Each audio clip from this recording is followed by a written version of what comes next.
It's important also, unfortunately it's not coming up as bullet points, it's all coming as a full screen, that we understand what the function of a fatwa is. So text plus context gives you a fatwa. When I say text, I'm referring to nusus. When I say context, I'm referring to the scenario, the situation. Allow me to explain. If somebody asks you the question, can I eat a hamburger from McDonald's? You will say haram. You will say, well, would you? There's a little bit of hesitation. Maybe I would. Yeah, you would say it's haram, yes? Come on, my brothers. Would you say it's haram? If I ask you the question, brother, would you go into McDonald's and buy a hamburger? He's unsure. Would you? No, haram, yes? What kind of fatwas that go around in Bolton, Mawli Manazab? Kullu halal, kul bismillah wa kul. Is that what it is? So obviously it would be haram, yes, let's just concur with that situation. But what if you were in a situation where the only food that was available was a hamburger? Now you would say it's halal. It is fard upon you to eat it. So you can see that the context changes, the answer changes. And this is the dynamic nature of our deen, alhamdulillah.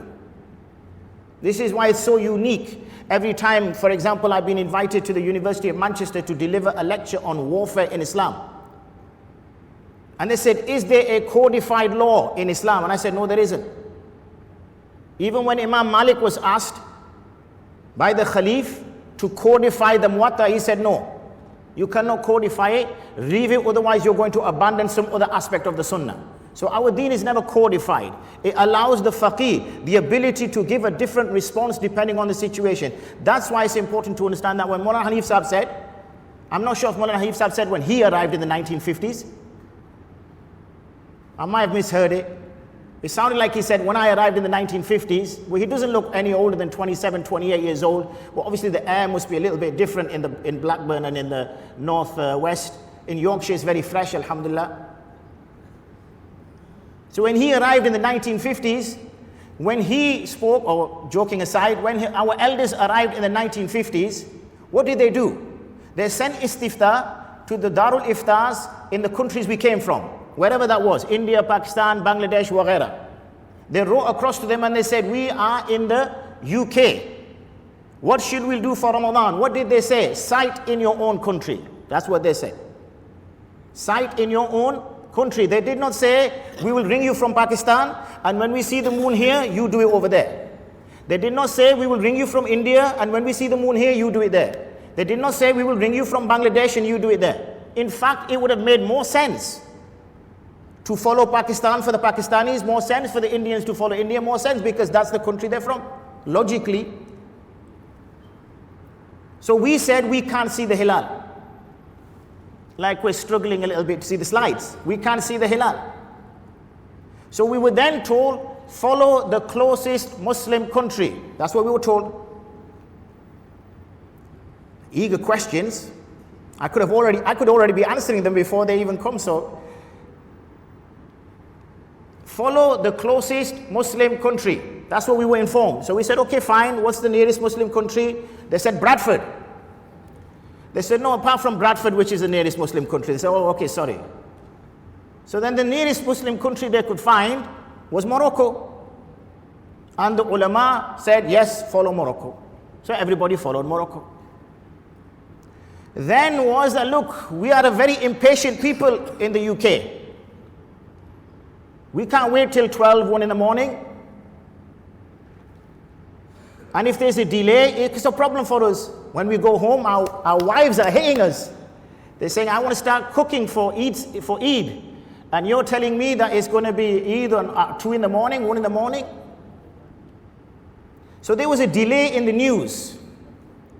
So then the question came that, look, we have people in the Kingdom of Saudi Arabia, KSA, not KSI. We have people in the Kingdom of Saudi Arabia, and we can ring them, and they can tell us when they start praying their salah, that tomorrow is Ramadan. Or we can ring them and they are not praying their Taraweeh and we know it is Eid tomorrow. Can we do that? So the ulama said, of course, yes, you can do that. If this brings your ummah together, if this brings your people together, of course. Gunjaish hai. It is permissible. But remember right at the top, it says text plus context equals fatwa. What if that doesn't bring unity? What if following Kingdom of Saudi Arabia does not bring unity? So then we take a step back. What if there's no delay in the news? So we take a step back. What if it is possible to cite in your country? Then we take another step back. Remember, this fatwa has been built on 3 scenarios. One is, there is delay in news. The second is, we can't see the hilal in the country. So the Mufti who's answering this has all this context, then he gives his fatwa. Like I said, if I was to say to you, is the hamburger halal in McDonald's? You would say it's haram. Well, maybe after I told you the answer, you would say it's haram. If I then said to you, yes, but there is a brother, and the students always give you this question, don't they? What if I was in the middle of a jungle, Ustaji, and this thing happened? You say, what are you doing in the jungle in the first place? You should be in the masjid or the madrasa. That's why you're always late. So he says, if I'm in the middle of the jungle, and somehow, don't ask me how, a plane is flying over, and a McDonald's hamburger falls down. So I said, nothing else is going to fall down but a McDonald's hamburger. Gee, Ustaji, just go with me. Okay, fine, I'll go with you. And this hamburger falls down, am I allowed to eat it? I said, is there any other food there? No. Are you dying? Yes, Ustaji. So look at the questions I asked. Is there any food there? Are you dying? Based on that, I said, it's fard upon you to eat it now. Had he said to me, no, Ustaji, there's lots of other food there, but I've always wanted a fancy hamburger. Then I'd say, yeah, it's haram, what you're doing, you're stupid. If he said to me, I'm not dying, then I would say, you can't eat it. Wait, maybe some food might come.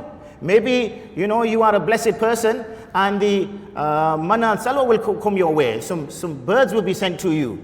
Allah knows best. How did you end up in this jungle, Sufi Saab? Are you getting the idea?